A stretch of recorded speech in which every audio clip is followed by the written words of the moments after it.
Welcome back to The Explainer. Today we are unpacking a fascinating and honestly deeply painful paradox that affects so many incredibly capable people. You've got these huge dreams, right? You can clearly see yourself succeeding. You can imagine the exact life you want. In your head, it feels incredibly real. But when it's actually time to sit down and do the work, you freeze. You're bursting with ambition, but you feel completely, utterly paralyzed. So let's dive right into this. Why do you freeze? Why is it that you constantly put things off for tomorrow when you can already see the success you want so clearly today? You know you're capable of more, but you just can't seem to make yourself move. You tell yourself over and over again, tomorrow's going to be different. But then tomorrow rolls around and you do the exact same thing. It's a familiar trap, isn't it? It almost always starts with a lot of hope. You wake up and, man, the intentions are golden. You get that sudden burst of morning energy and you think, okay, today is the day I finally start. Today, I'm taking that first step. And the thing is, in that specific morning moment, those intentions feel completely real. You genuinely mean it. But then the trap snaps shut. You grab your phone just to check it, right? You promise yourself it'll only be for a couple of minutes. But those few minutes turn into an hour and suddenly, poof, half your day is just entirely gone. You tell yourself, okay, I'll start right after lunch. But by the time lunch is over, you're sluggish and literally all of that morning motivation has completely drained away.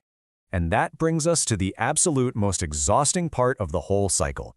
At night, you're lying in bed, just marinating in this heavy, crushing guilt. You're disappointed in yourself because you know you wasted yet another perfectly good day, so you make those empty promises to yourself that tomorrow, for real this time, no really, will be different. And this exhausting cycle? It can go on for months, sometimes even years, keeping you completely trapped. Let's move to Section 1, the paradigm shift. It's not laziness. Listen, if that cycle sounds a little too familiar, it is absolutely crucial to realize this isn't a lack of talent or intelligence. It's a biological pattern. What's really interesting about this slide is that there is a constant, invisible war raging inside your head.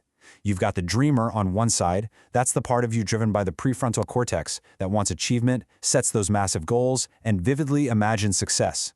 But on the other side, you've got the protector. This is the older, primal part of your brain that just wants safety, avoids discomfort at all costs, and is absolutely terrified of failure. And right now, the protector is winning.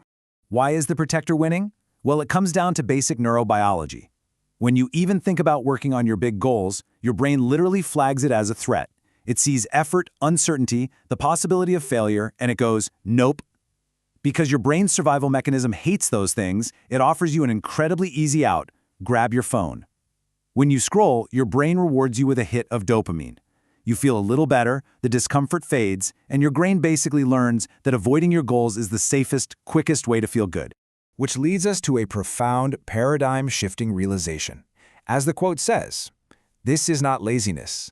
This is survival mode. Your brain honestly thinks it's doing you a massive favor by protecting you from short-term pain. But here is the major problem. While it protects you from that temporary discomfort, it is accidentally stealing your long-term happiness.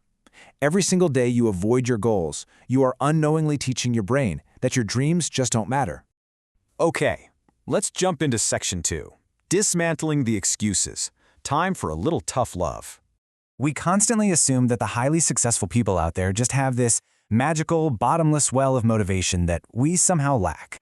But this brilliantly illustrates the real difference. Motivation, it's just a feeling. Feelings are flaky, they come and go, and you absolutely cannot build a life on something so unpredictable. You can't rely on waking up bursting with energy every day. What actually bridges the gap is discipline. And discipline isn't some rare genetic trait. It is literally just structure and systems, built one tiny decision at a time. And then, oh boy, perfectionism. You might have such a crystal clear vision of success that anything less feels like a total failure. So you wait around for the ideal conditions. But let's be real. Perfectionism is rarely about having high standards. It is simply fear disguised as excellence. It's your brain's incredibly clever excuse to keep you waiting in a comfortable fantasy. Because hey, if you never start, you never actually have to find out if you can pull it off. We need a complete mindset shift here. Inaction is the opposite of success, not failure. Think about it. When you fail, you actually learn something. When you do nothing, you learn absolutely nothing. The incredibly successful people we all admire have usually failed way more times than we've even tried. They didn't sit around waiting to feel ready. They just took messy, imperfect action and failed forward to build their momentum. Moving right along to Section 3, Systems over Fleeting Motivation. Here's a little secret. Successful people don't magically have more willpower than you. They just have better design. Your environment controls your actions way more than you realize. I mean, if your phone is sitting right next to you, you're going to check it. That is a design problem. By removing physical distractions, tossing the phone in another room, turning off notifications, closing those 50 open tabs, the default action naturally becomes the productive action. Every time you remove a distraction, you remove a decision, and that saves your precious brain power for the work that actually matters. So, the crucial point is this roadmap out of the trap. It starts with picking just one tiny thing. Don't try to overhaul your entire life overnight. Focus on doing that one small thing consistently, and you have to push past the brain's initial resistance, because trust me, it will fight back. And most importantly, you have got to accept a terrible first draft. Your first attempt is probably going to be pretty bad, and that is completely normal. It's the consistency that rewires the brain, not being perfect on day one. Now, I need to hit you with a hard but necessary truth. Stop consuming content and start executing.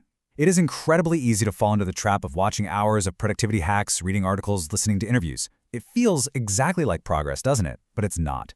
It is often just another sneaky form of avoidance dressed up as learning. You rarely need more information. You probably already know exactly what you need to do. Which leads us to our final part, Section 4, Action and Self-Compassion.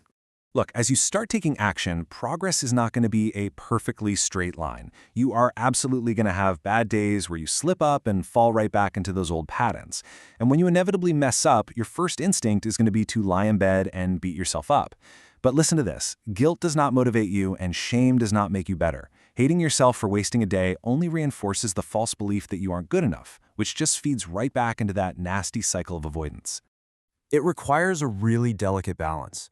Ambition with absolutely no action, that just results in pure fantasy.